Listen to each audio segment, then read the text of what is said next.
Chapter 9. Inside their dorm room, the four space cadets were tending to their noses. Andy had managed to reattach his with the help of some crazy glue. The other three were dabbing at theirs with cold compresses, waiting for the bleeding to stop. A short while later,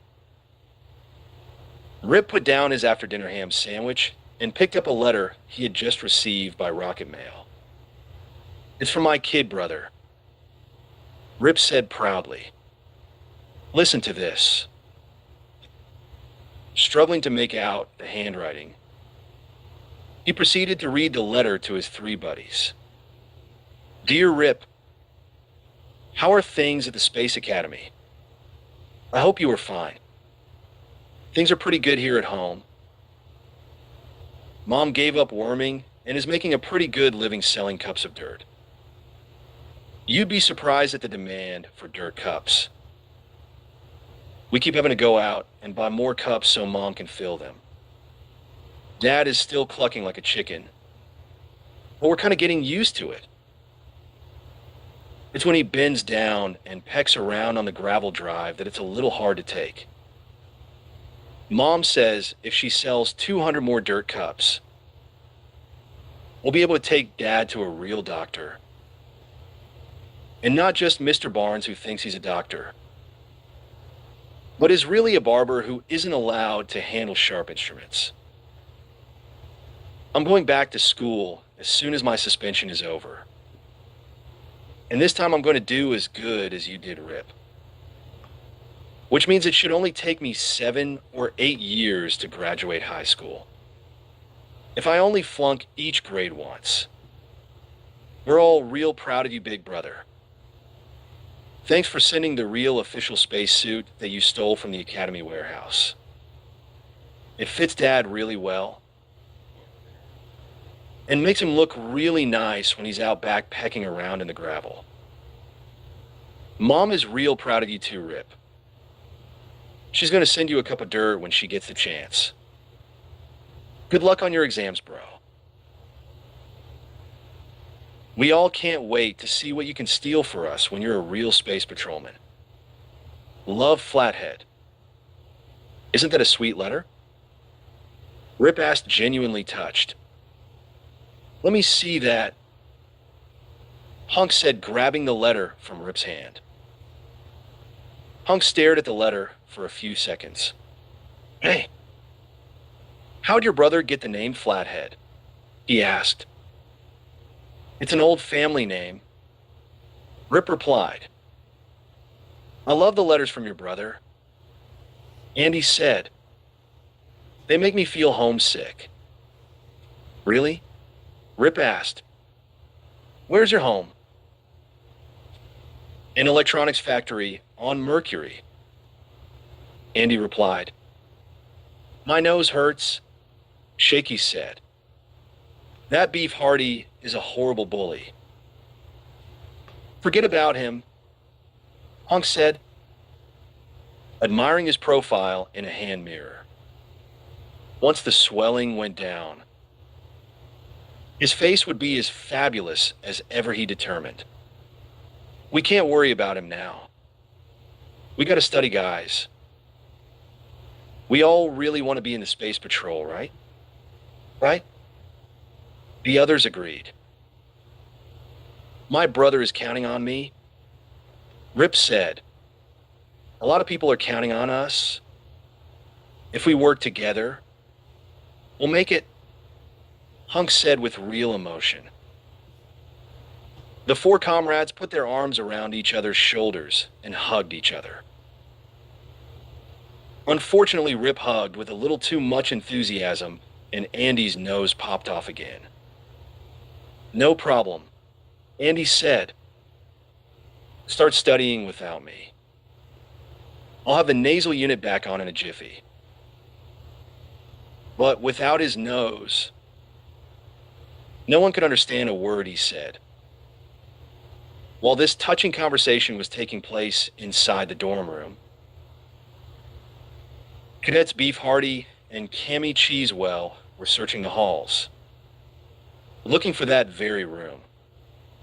I think that's their door. The one that says men on it. Beef said, "Isn't it the men's restroom?" Cammy asked. "No. I think they painted the word on the door. You know, just to be cute." At that moment, Debbie Dork, carrying a pile of textbooks instead of her usual camcorder, came around the corner. "Hiya," she said absently. "Debbie," Beef cried. "Can I carry those for you?" "No, thanks. I'm already carrying them," Debbie said coldly. Cammy nudged Beef hard in the ribs. "We have a mission. Remember?" she whispered. Beef's normally emotionless face reddened. "But Debbie, you wouldn't happen to know where Hunk's room is, would you?" he asked, trying to sound casual. Debbie stopped. She seemed to think for a minute. "Yes," she said finally. "It's on the 20th floor. Room 2034. Thanks a lot," Beef said with more enthusiasm than was called for. "Perhaps later you and I could meet and discuss room numbers. I know some really interesting ones." Maybe, but Debbie had turned the corner and disappeared. A few minutes later, Beef and Cammy were standing outside room 2034, having a whispered planning conversation. "Why does it smell of bologna in there?" Cammy whispered, sniffing the air. "They buy these spray cans of artificial bologna fragrance, and they spray the smell in." Beef told her. "They like it, I guess." She crinkled her stubby nose and made a disgusted face. "Coals. Yes. Anyone whose room smells like artificial bologna doesn't belong in the Interplanetary Space Patrol," Beef said. He felt like saluting, but restrained himself. "I agree," Cammy said, giving him an admiring look. "So here is my plan for tomorrow's exam." "Your plan?" Beef was a little taken aback. "I thought I was in charge." "Oh, okay." Cammy's face filled with disappointment. "What's your plan?" "I don't have a plan," Beef admitted. "Why don't we try your plan?" Cammy's creamy white face brightened again. "Okay. Good idea. I call my plan number 114. "No. Call it Z-12, Beef whispered. "You're so good at this," she said, meaning it as a sincere compliment.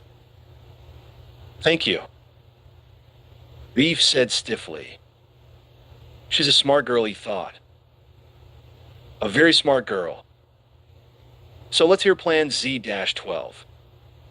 "Well, we make a lot of funny noises," Cammy said. She studied his face to see if he liked the idea. His handsome, rugged-featured face showed only bewilderment. "Funny noises? That's plan Z-12? She nodded her head yes. "How long do we make the funny noises?" Beef asked, rubbing his perfect chin thoughtfully, studying his own reflection in her green eyes. "All night," Cammy answered.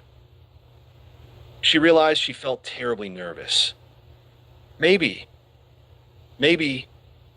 she thought, if he really likes my plan, he'll like me too. We make funny noises all night? Beef repeated, still confused. That's plan Z-12? Yes. That's my plan, Cammy said, giving him a confident smile. He thought about it. I like it, he said finally. You do? Really? She cried. He muffled her mouth with his hand. They were standing right outside the Space Cadets door after all. I think it shows a lot of promise, Beef said. I do have a few very minor questions, however. Oh, really? Cammy asked. Like what? Well, like why do we make funny noises all night? The question seemed to catch her by surprise. She leaned her back against the corridor wall and closed her eyes. Because they'll be studying all night for the Colonial Space Settlement exam, right? Right? Beef said.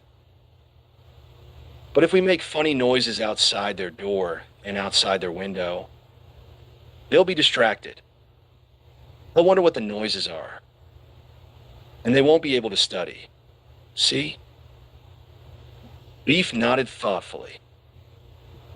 They'll spend the whole night trying to track down the funny noises. And they won't get any studying done. And then in the morning, they'll all flunk the test. Brilliant, Beef cried. Absolutely brilliant. Cammy muffled his mouth with her hand. Oomph, oomph, oomph, he said. She took her hand away. What did you say? Absolutely brilliant. She could feel herself blushing. She was so happy. She felt like throwing her arms around his perfectly pressed uniform. What kind of funny noises? He asked, interrupting her thoughts. You know? She said. I do? Yeah. Just funny noises. You mean like this? Beef asked. He removed his uniform jacket, unbuttoned his uniform shirt, put his hand in his armpit, and cranked his arm, making several loud PFT sounds. Just as he did this, two cadets came walking past. Hardy sure knows how to impress a girl, one said to the other. They burst out laughing as they turned a corner. What's their problem? Beef asked, his hand still in his armpit. They're just jealous, Cammy said, smiling at him tenderly. But that isn't the kind of funny sound I meant. Beef looked disappointed. He removed his hand, resisted the temptation to smell his fingers, and stared to button up his shirt. I meant like animal sounds, Cammy explained. Like this. She started to hoot like an owl. Hoo-hoo. Hoo-hoo. Oh. That's good. That's good. Beef said enthusiastically. That's a cat, right? Here. Let me try one. He scrunched up his handsome face and began cheeping like a bird. Cheep, cheep. Cheep, cheep. Just as he was really getting into it, the same two cadets came walking past again, this time heading the other way. Hardy really knows how to show a girl a good time, one of them said, and they broke up in hysterics again. That was very good, Cammy said. How about this one? Beef cried. He began mooing like a cow. That's awesome, Cammy said, truly impressed. Well, it's a familiar sound. My family used to own a herd of cows. Beef said modestly. You had a dairy farm? Dairy farm? What do you mean? Beef asked, bewildered. You know, the herd of cows. Did you own them for their milk? Cammy asked. Milk? You can get milk from cows? Beef looked positively astonished. No one told us? He said, slapping his forehead. No wonder Mom and Dad couldn't make a living. We kept the cows for their fur. Let's get back to Plan Z-12. Cammy suggested. There's a walkway right outside the Space Cadets dorm window. One of us can get out on the walkway and make funny noises out there. And one of us can stay here by the door and make funny noises. Brilliant! Beef Hardy said again. He stifled another urge to salute. That'll really confuse them. Yes. That's the idea. Cammy said. When they look out the window, we'll just duck around the corner. When they open the door, we can hide behind that storage crate over there. She said, pointing to it. That way we can keep them guessing all night. They won't have a second to study. It's perfect, Beef said enthusiastically. Why don't you take the walkway outside the window? And I'll take the door? Cammy suggested, glancing at her watch. Beef thought it over. No, he said, shaking his head. Why don't you take the door? And I'll take the walkway? Okay. Cammy agreed. If you like that better. No. I changed my mind. You had it right the first time, Beef said. I'll take the walkway and you take the door. Okay. Sounds good? Cammy agreed. Good luck. See you in the morning. Yes. Good luck. Beef said, seriously, shaking her hand. He started to walk away, but stopped and came back. I'm sorry. Let me get this straight. Do I take the walkway and you take the door? Or do you take the door and I take the walkway?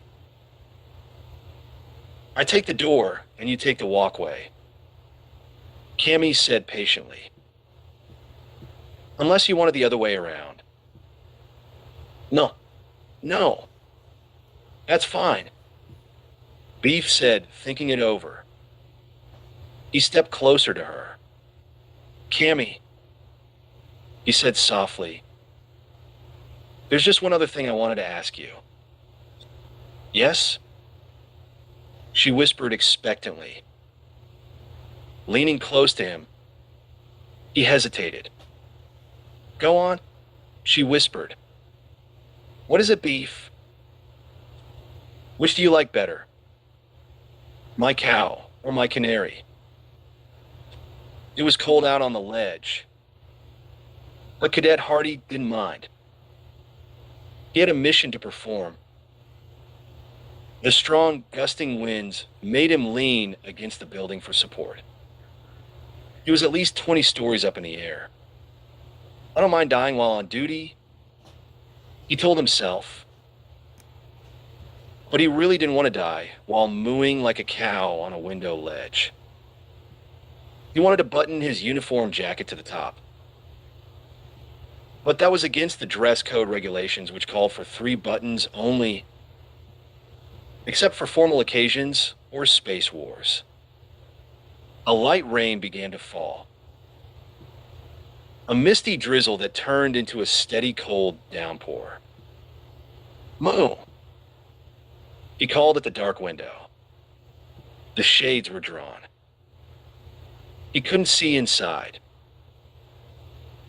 But he knew his mooing must be driving the 4 space cadets crazy, keeping them from studying a word. He wondered how Cammy was doing at the doorway. He wondered if she was doing her cat sounds or her barking seal. He wondered how her throat was holding out. This was getting pretty sore. Maybe he should start cheeping like a canary for a while and save his throat. Then he could get back to mooing in the early morning hours when it really counted. He stifled a yawn and started to cheep. If only it weren't so cold and wet.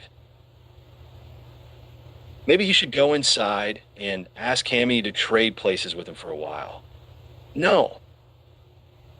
An interplanetary space patrolman on a serious mission would never do that. He had a sudden impulse to salute. But he knew it would knock him off the ledge, so he stifled the urge. Cheep, cheep, cheep. He giggled. Thinking of the confusion he must be causing on the other side of the window. He coughed. His throat was really sore. Maybe he'd better switch to a new animal. How about a pig?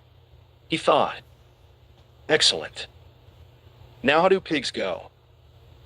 He couldn't remember. His parents had owned only cows. Cheep, cheep, cheep. He decided to stick with what he knew. The rain stopped, but the wind continued to roar. Commander Dork will be proud, Beef thought. And Debbie. Debbie would be proud of him too. Someday. The hours dragged by. He clucked like a chicken for a while just for variety. This plan has to work, he thought. As a purple sun began to rise through the parting clouds. There's no way those 4 clowns are getting any studying done in there. Not with Cammy and me bombarding them with these sounds. He was soaked to the skin and his throat throbbed with pain. But he knew it would be worth it when these space cadets failed their written exam. The sun was a red globe now, rising higher into the morning sky. He glanced at his watch. Time to get changed and go in for breakfast. Hooray! He straightened up, took a deep breath, and stretched. Glad the long night was over. Then he turned away from the window, took 2 steps, and fell off the ledge.